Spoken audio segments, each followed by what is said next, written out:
a string of octets written in hex. Okay, so it's a little bit ugly to work with. Again, we can deal with a V6 address either in this format or as a domain name. Okay, and we're actually going to look at another function that's in the sockets library called getAddrInfo, where we would a parameter to that call might be www.google.com, and we're passed back a set of IP addresses that we could use to access that host, google.com. And we'll see that we're passed back one or more V4 addresses and probably multiple V6 addresses. So our code could actually choose to use V4 or V6. It would select which address to use.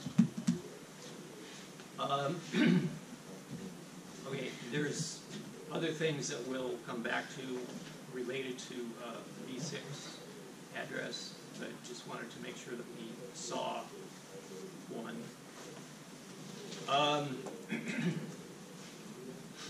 So let's start out our discussion that's going to be related to code by looking at exercise 2. And so I asked a couple of questions, and we get down to part 3.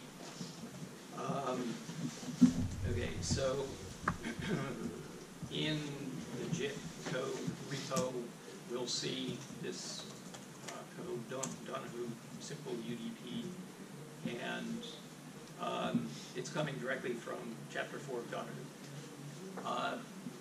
What the original code was sort of boring. Okay, it basically was a client server, and you start the server, tell it what port number to use. Then on the client, you specify the server name in either domain name format or IP v4, v6 format, and a word, just any text, and then the port number. And basically the word is sent to the server, and the server echoes it back. And that's all that program does. So for this exercise, what I asked you to do was one of the questions that was at the back of chapter 4 in Donahue, and I think it said something like change the client and server so that it supported any size string, right? And the data that is going to be sent could be of any size. So now if we look at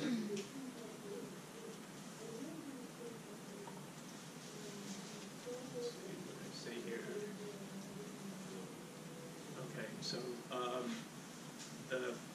the question was a little bit imprecise. I mean, it's sort of vague as to exactly how you might do that. Two possible interpretations would be you modify the client so that it sends whatever is available via standard in. It would just send it to the server, right? So theoretically, you could pipe a stream of text into the client, and the client would send it to the server. So that's one approach. The other approach, and the one that I implemented, and that's the code that's in exercising /ex2. So I added a new parameter to the client, and then removed one parameter, the input word parameter, replaced it with the size, so the amount of data that we want to send to the server, and coded that. Let's take a look at that.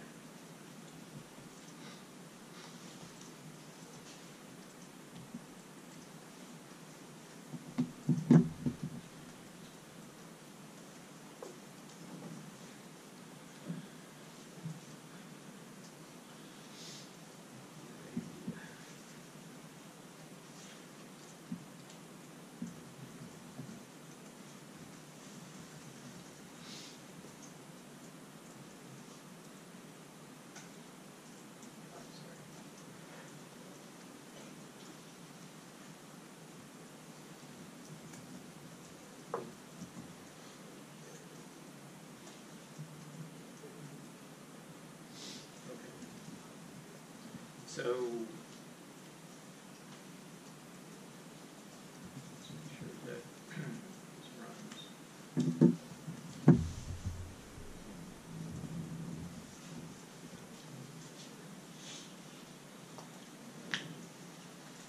Oh, and I failed to add my little go command that serves as an example. All right. So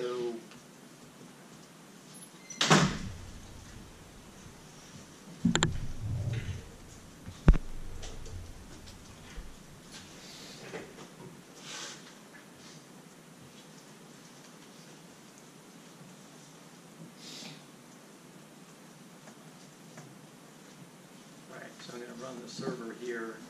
If you run it with no parameters, it just quits, but it gives you a usage statement. It's asking for a port number for when it says service. So associated with the socket would be a set of sort of well understood applications or services. So like HTTP, okay? And if we were to enter that as the service, that would map to port 80. Or we could just issue a number for the port that we want. And so, again, remember a port is a 16-bit number, so 0 to 65K is the range, and what we're specifying at the server is the information needed to complete the socket endpoint, right? So a socket endpoint needs two pieces of information, an address and a port number. And we aren't specifying an address in the server invocation because when we look at the code, you'll see that we're basically going to rely on the default behavior. So the default behavior, the system is going to assume that we will allow packets arriving from any interface on this host to reach this socket endpoint as long as it has the correct destination port number. So it's the port number that's used to deliver the data to the correct instance of the application run.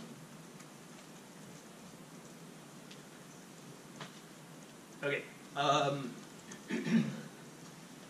so just sort of make a mental note here that the server, when it starts, it shows us two pieces of information, and those are basically two addresses that it's telling us it's binding the socket to. One is a V4 address, and the other is when you see colon, that usually maps to a V6 address. So this is 0.0.0.0 is sort of a special address. It means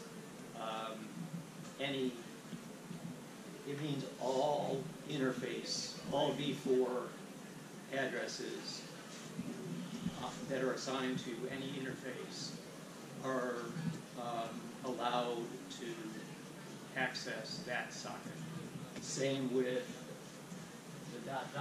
saying all IPv6 addresses on the host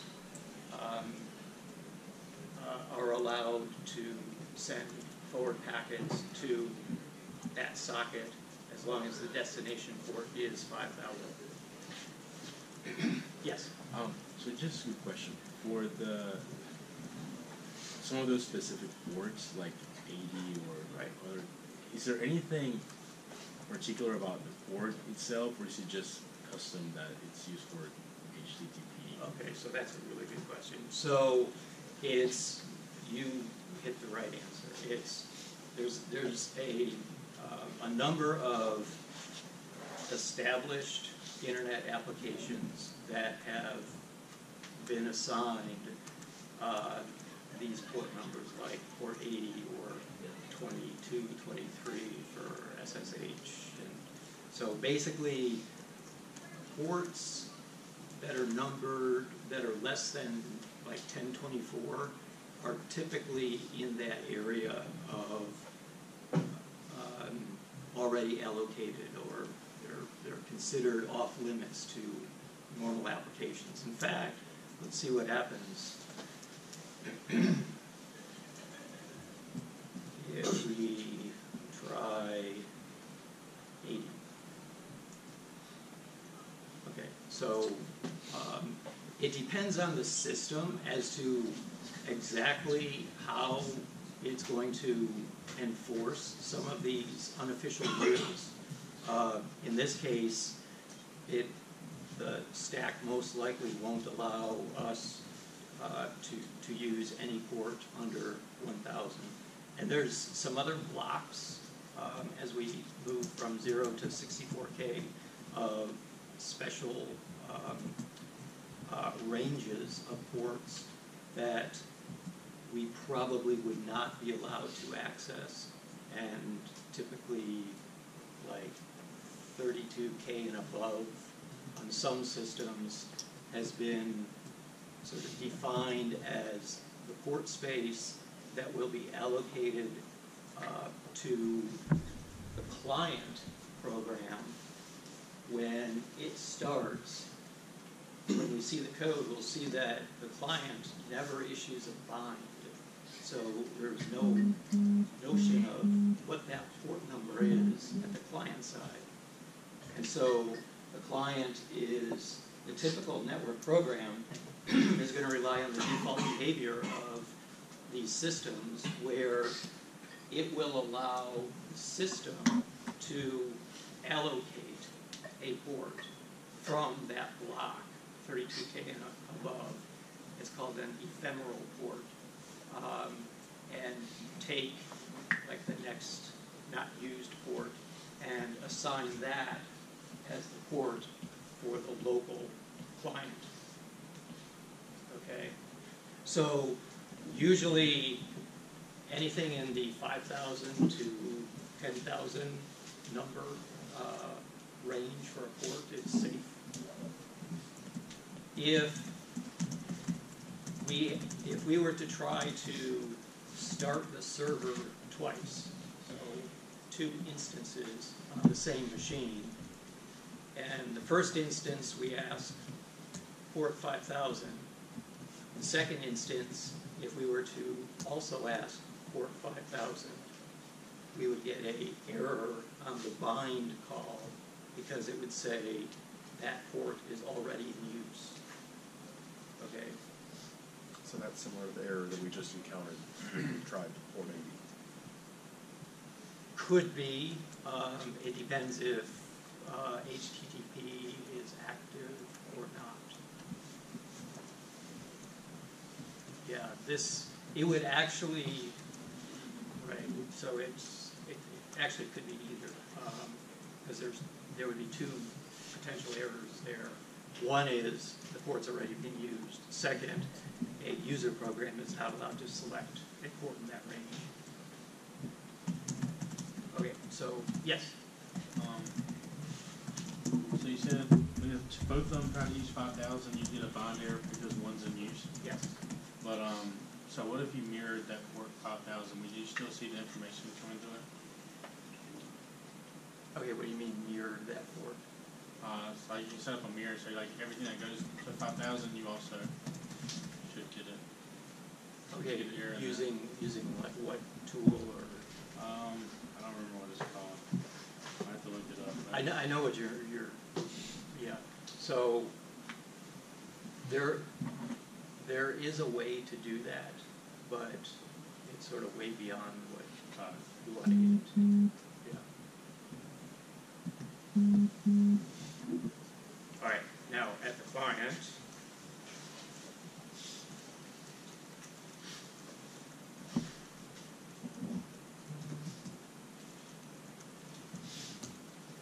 Okay, so if you just type client, no parameters, gives the parameters. So so the solution that's posted here actually takes steps towards question 3, homework 1. Okay, so these should be all the parameters specified for question 3. Yeah. I was going to ask a question about question 3. Yeah, sure. Homework 1. Sure. Okay, so you say each iteration of the client should obtain an RTT sample and Right. display it. So you're saying like whenever you go to call it right here on the client side, you want beside it also like a little timestamp basically, Yes. along with like a sequence number and Correct. stuff like that. Okay. Right. So you want that like real time as we do it. Right. Okay. Right. That makes sense. Yeah. And we can actually shortly here we'll run a working UDP echo program, and you'll see exactly what it looks like. Yeah. All right. Let's see. So server IP. So I'm running, just for convenience, I'm running the server and the client on the same machine. So when I specify the server IP address, I'll use localhost. Okay. If I could do this just as easily if I SSH'd to one of our school computing machines, and the code was there. Start the server, and just when I run the client here, I would just specify the host name of where I'm running the server at. Yeah. One other question. Sure. So on this one, you just have it set the message size. So like on the server side, it's going to show you whatever number you put in. But before, where it had like you could actually type a message, it would actually show you the words that would pop up. Right. So that's sort of taken out.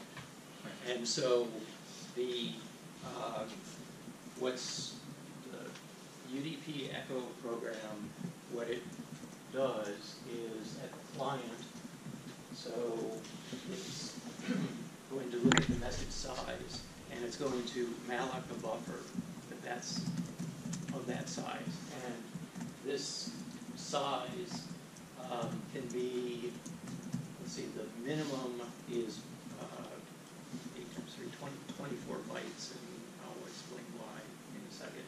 The maximum is, I think I've made it just over 50,000 bytes. And the limit on the size is actually the largest allowed size for an IP datagram. So for an IP datagram, which is 64K. So if we look at an IP header, there's a length field, which is 16 bits. So the largest number we can make with 16 bits is 64K. So that sets the largest IP datagram size to be 64K bytes. With UDP, when we issue a send-to and we pass it a buffer pointer and a message size, all of that data is going to go directly into the payload of the IP datagram. Okay, when we talk about TCP, we'll see that it works very differently. All right, so just think with UDP, when you issue a send-to, that will cause an IP datagram to be sent out.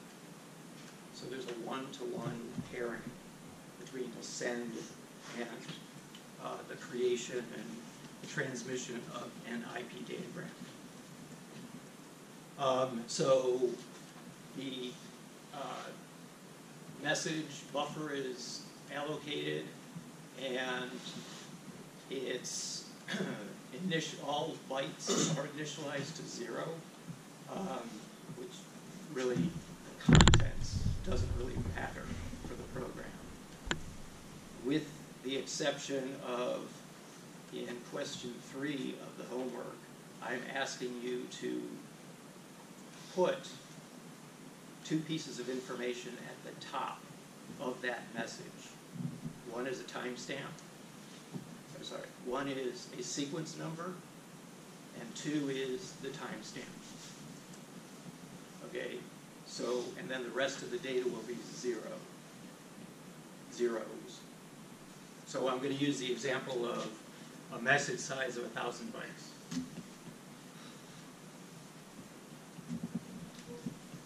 Localhost 5,000.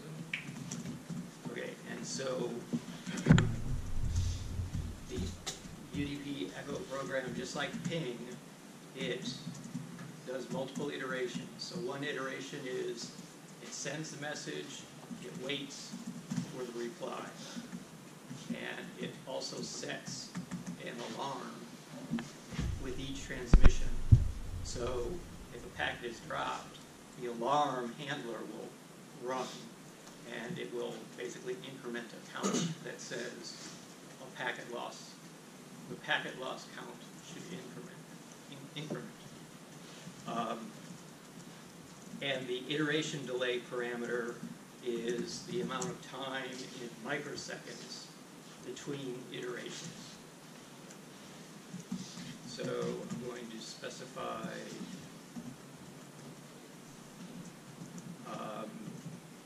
1 million, which is basically 1 second, right? So 1 million microseconds, 1 second. Message size of 1,000, and number of iterations. I'll just say it's 10. Okay, so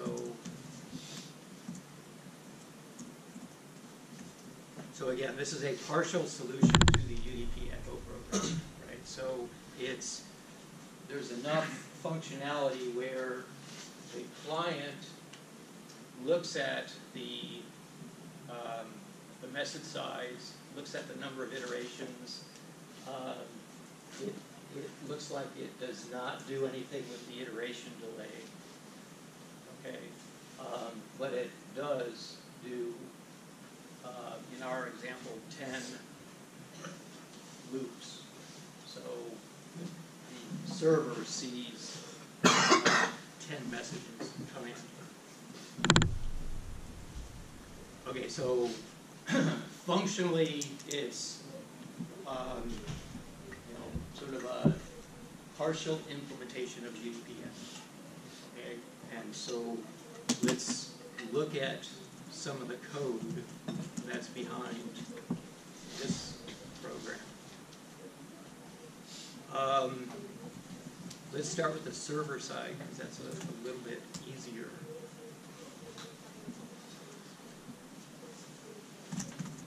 When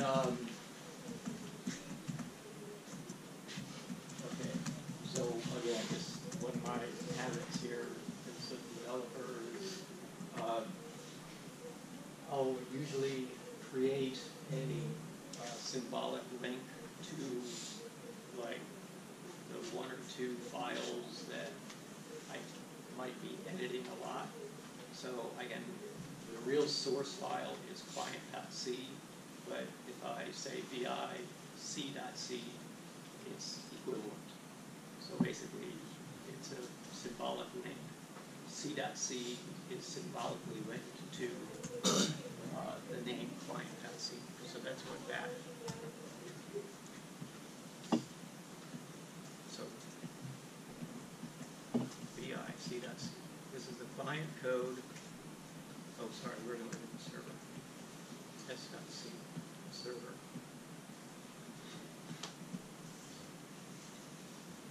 Okay. So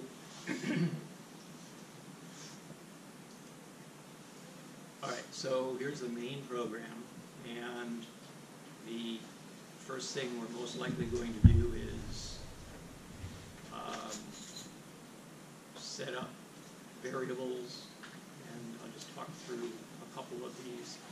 Buffer is going to be the pointer that we'll use when we do the malloc.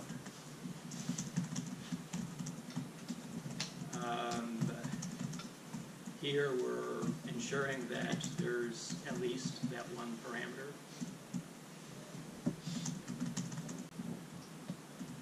Okay, and this is where sort of some of the magic happens. We'll take sort of a quick spin through this now, and then next time we're going to talk more about this routine, get header info, because it's slightly complicated. But big picture, get header info, we are going to, let's see.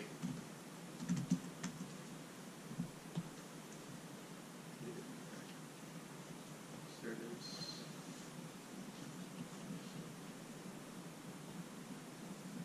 Okay, so the first thing the server needs to do is to set up the address that is going to be involved with the socket endpoint. So we haven't issued a socket call yet. We're setting up the data structures required for the address.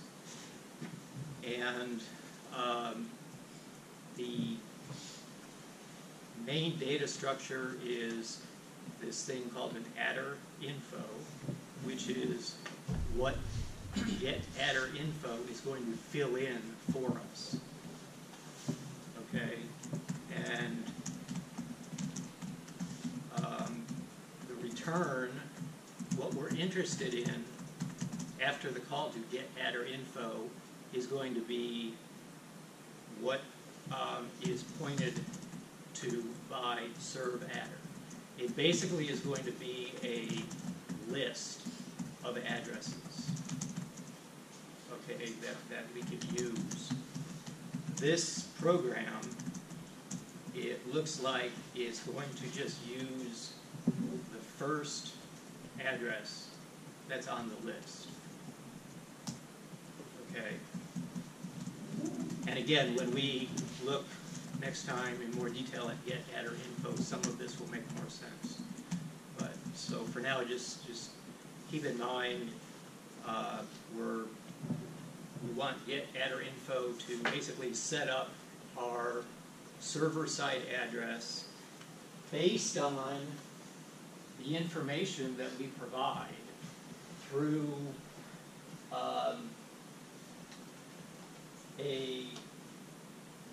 that adder info struct. Okay, so think of it as we're providing hints to the system as far as what type of address we'd like to use for this program. So we can specify here AF underscore INET which would mean we just want this program to be IPv4. We could specify AF_INET6, which says we just want this program to deal with v6.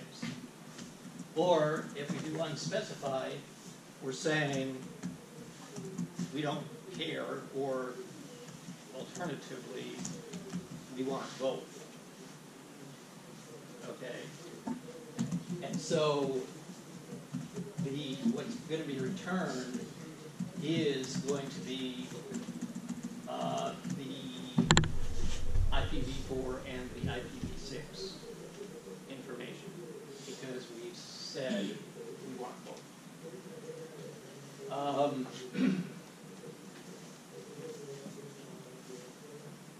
Okay.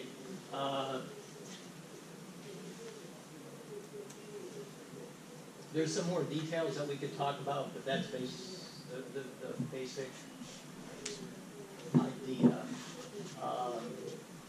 So it's actually possible through this interface, if we had multiple interfaces on our host, so each would have different IP addresses, we could actually specify we want this server application to only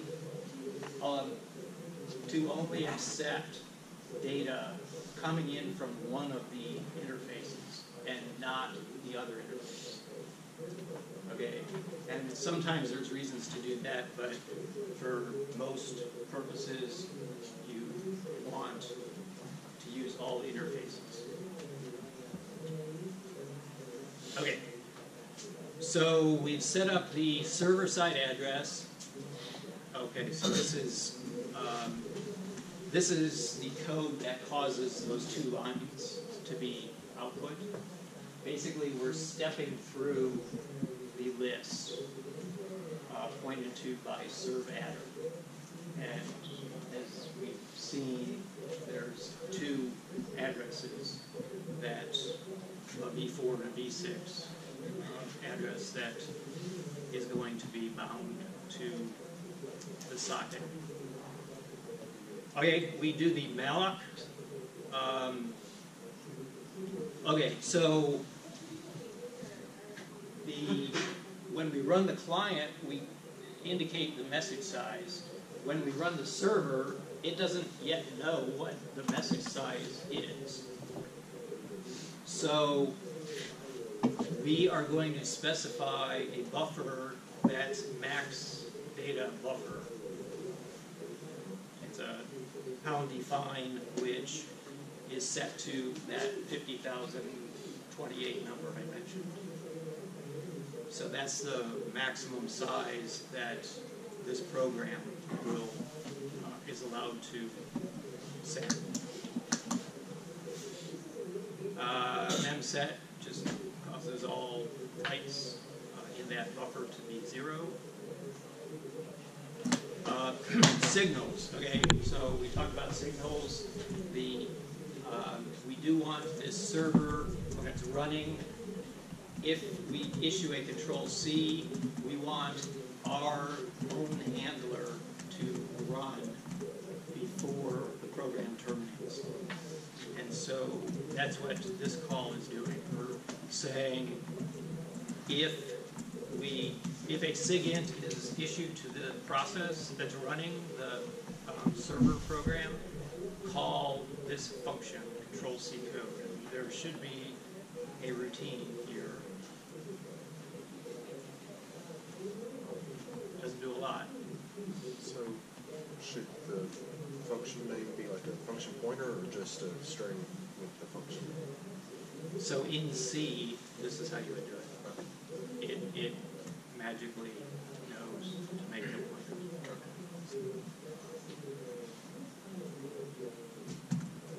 Okay, but this is where, like in the real UDP Echo program, you would do compute summary stats and display the output. Yeah. So you can make that for like any type of signal that could possibly come in. You can say before like anything processes to this function. Yeah. So I imagine This is gonna kind of give away homework 3 a little bit. Oh, go ahead. Okay. So I imagine this is how you're gonna do it, where you can display the summary statistics for homework Exactly. 3. Yeah. Exactly. Yep. Or something like that, and you'll have to pay attention to the which portion of the code has accessibility to those parameters, right? So if this code is running on an asynchronous thread and it does not have access to variables within main, okay?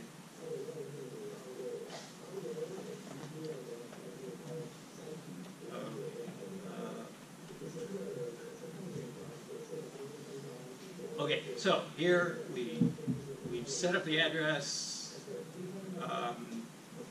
We are now going to create the socket. So this would be at the server side where we're going to create the endpoint of the socket.